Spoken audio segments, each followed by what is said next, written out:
The story of Bonnie and Clyde has captivated the imaginations of people for decades. It's a story of love, crime, and adventure, set against the backdrop of the Great Depression. The two young Texans, Bonnie Parker and Clyde Barrow, united in their desire for wealth and fame, embarked on a crime spree that made them infamous. Their actions became a symbol of rebellion against the hardships and injustices of their time.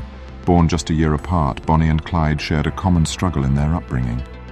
They both came from families that faced financial difficulties, and this struggle for survival shaped their outlook on life. Their relationship, fueled by their desire for excitement and fortune, quickly turned into a partnership in crime.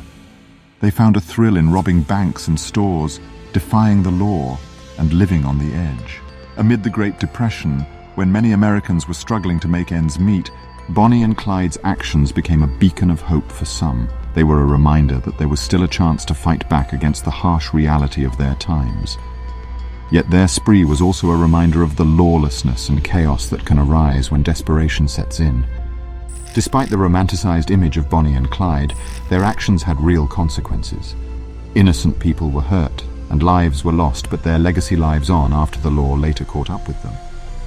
But what events would lead to the downfall of Bonnie and Clyde's notorious crime spree? How did law enforcement finally catch up with the elusive couple? The answer lies in a thrilling tale of pursuit and justice, one that will leave you on the edge of your seat.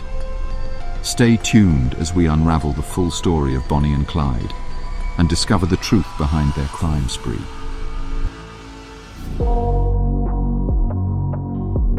Bonnie Elizabeth Parker's life was marked by tragedy and hardship from the very beginning. Born in 1910 in Rowena, Texas, she lost her father, Charles Robert Parker, at the young age of 4. Her mother, Emma Parker, was left to raise Bonnie and her two siblings on her own. Emma moved the family to West Dallas, where she worked as a seamstress to make ends meet. As a teenager, Bonnie met Roy Thornton, and the two quickly fell in love. They dropped out of high school and got married when Bonnie was just 16 years old. However, their marriage was far from perfect. Roy frequently found himself in trouble with the law and was often absent. The couple separated in January 1929, but they never officially divorced. After leaving Roy, Bonnie moved back in with her mother and began working as a waitress in Dallas. It was there that she met Ted Hinton, a regular customer at the restaurant where she worked. Hinton later joined the Dallas County Sheriff's Department and was part of the posse that eventually killed Bonnie and Clyde. In 1929, at the age of 18, Bonnie briefly kept a diary. In it, she wrote of her loneliness and frustration with life in Dallas. She also expressed her love of photography, a passion that would stay with her throughout her life. Clyde Chestnut Barrow, also known as Champion, was born into poverty in Ellis County, Texas in 1909. His parents, Henry Basil Barrow and Cumi Talitha Walker, were farmers who moved to Dallas in the 1920s, settling in the West Dallas slums. The family struggled to make ends meet and often lived in makeshift homes such as tents and wagons. Barrow's life of crime began at a young age. At 17, he was arrested for failing to return a rental car on time. His second arrest, along with his brother Buck, was for possession of stolen turkeys. Despite having some legitimate jobs from 1927 to 1929, Barrow continued to engage in illegal activities, including cracking safes, robbing stores, and stealing cars. On a crisp winter evening, on January 5, 1930, Bonnie and Clyde's paths collided at the residence of Clarence Clay, who was a friend of Barrow. She lived in the heart of West Dallas, 105 Herbert Street. At the time, Barrow was in his early 20s, while Parker was a year younger. The setting was rather mundane, with Parker nursing her friend who had fractured her arm, and Barrow merely stopping by. As Parker stirred hot cocoa in the kitchen, Barrow's eyes fell upon her, and his heart skipped a beat. Their gazes met, and the air around them crackled with an electric charge of instant attraction. It was love at first sight, and Parker was smitten by Barrow's charm. She became his constant companion, loyal and devoted as they embarked on their reckless and lawless spree, fueled by their passion and the conviction that their deaths were inevitable. As they committed heinous crimes, their love only grew stronger, and they became a symbol of infamy and rebellion, challenging the conventions of society and the law. The two quickly fell in love and spent a lot of time together until Barrow was arrested and convicted of auto theft. He was sent to Eastern Prison Farm in April 1930, but he managed to escape with the help of Parker, who smuggled a weapon to him. His escape was short-lived, as he was later recaptured and sent back to prison. While in prison, Barrow was repeatedly molested by some of the inmates, and he eventually retaliated by killing one of his tormentors with a pipe. This was his first murder, though another inmate who was already serving a life sentence claimed responsibility. To avoid hard labor in the fields, Barrow purposely had 2 of his toes chopped off. His mother successfully petitioned for his release, and he was paroled in February 1932, now a hardened and bitter criminal. Barrow's time in prison had a profound effect on him.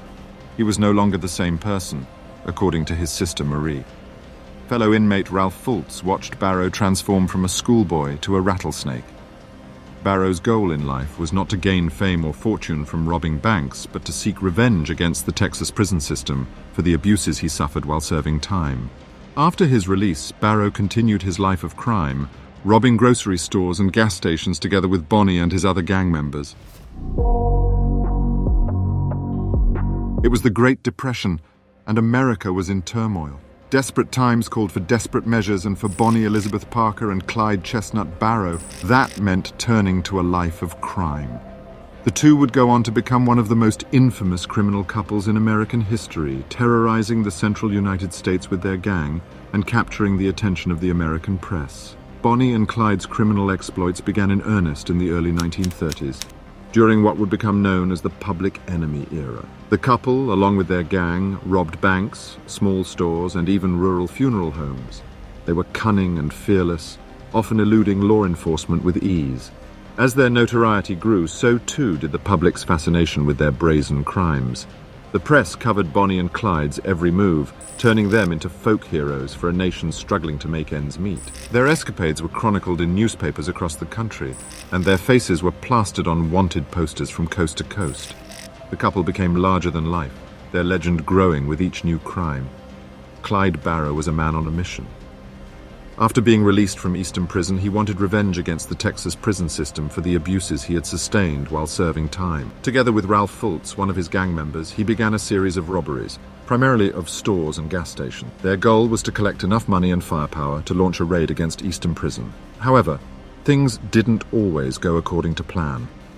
On April 19th, Bonnie and Fultz were captured in a failed hardware store burglary in Kaufman. Bonnie was released from jail after a few months, but Fultz was tried, convicted, and served time. He never rejoined the gang.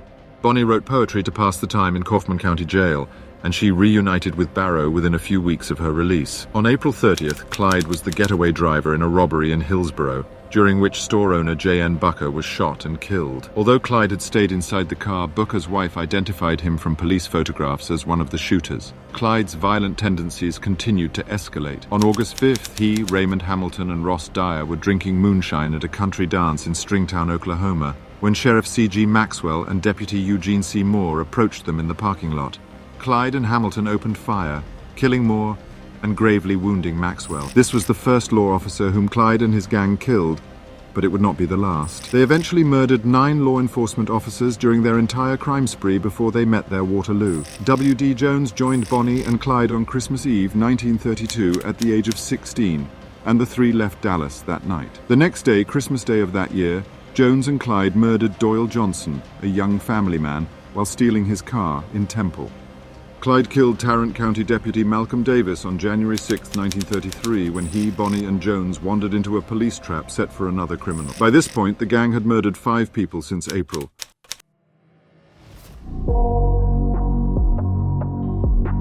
Clyde's obsession with revenge against the prison system was driving him to increasingly violent acts. As the death toll mounted, law enforcement officers across the country were becoming more determined to bring him to justice, but Clyde and Bonnie were not going to go down without a fight.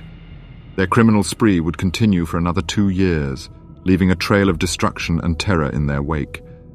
The infamous crime spree of Bonnie and Clyde and their gang continued with reckless abandon.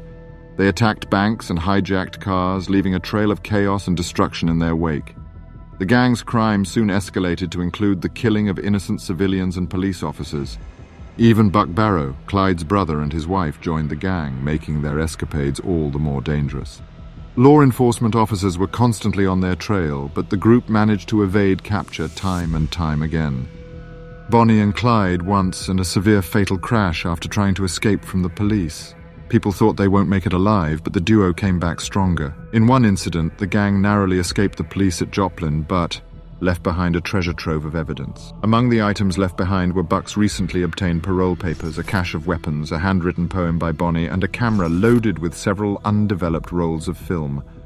The police developed the film at the Joplin Globe and discovered several photos featuring Clyde, Bonnie, and Jones posing with weapons and pointing them at each other.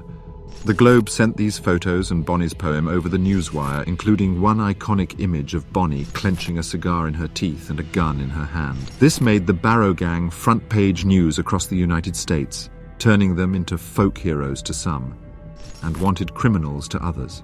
Despite their growing notoriety, Bonnie and Clyde and their gang continued to commit crimes, taking more lives and leaving more destruction in their wake. They were constantly on the run, chased by police officers and detectives who were determined to bring them to justice. The gang's deadly rampage ultimately led to their downfall, as law enforcement officers closed in on them and finally caught up with them in a hail of bullets. Bonnie and Clyde's actions had consequences. Innocent people were hurt, and lives were lost. The law was determined to catch up with them, and a nationwide manhunt ensued. It was a thrilling game of cat and mouse, with Bonnie and Clyde always seeming to be one step ahead of their pursuers. As the months went by, the Barrow gang's notoriety continued to grow, and they had amassed an impressive collection of outstanding warrants against them. Hamer, a skilled Texas Ranger, had been tracking them since February and had become an expert in their movements. The gang had been operating on the fringes of several states, exploiting the state line rule to evade capture.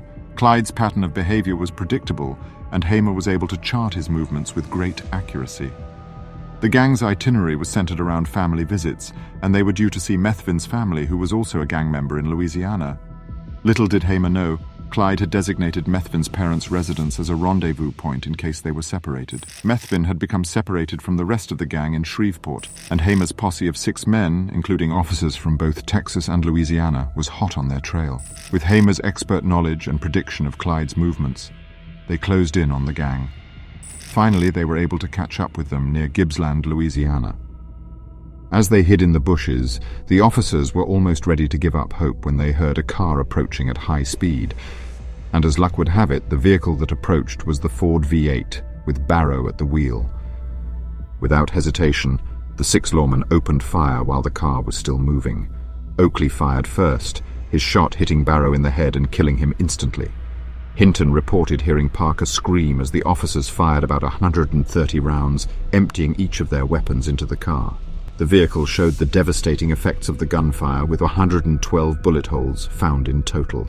Upon inspecting the vehicle, the officers discovered an arsenal of weapons, including stolen automatic rifles, sawed-off semi-automatic shotguns, assorted handguns, and several thousand rounds of ammunition. In addition, they found 15 sets of license plates from various states. It was a moment of relief for the law enforcement officers who had tirelessly pursued the infamous criminals, and the end of an era for a pair who had terrorized the public and defied the law for far too long. The dead bodies of Bonnie and Clyde were buried, and thousands of people attended their funerals. Thank you for joining us today as we delved into the captivating tale of Bonnie and Clyde. Their story serves as a poignant reminder of the perils of succumbing to a life of crime and the power of desperation. We were able to witness the love, adventure, and tragedy that etched their names into the annals of American history. As we wrap up, let us reflect on the lessons that can be learned from their experience and strive to make better choices in our own lives. Thank you for watching, and I hope to see you again soon.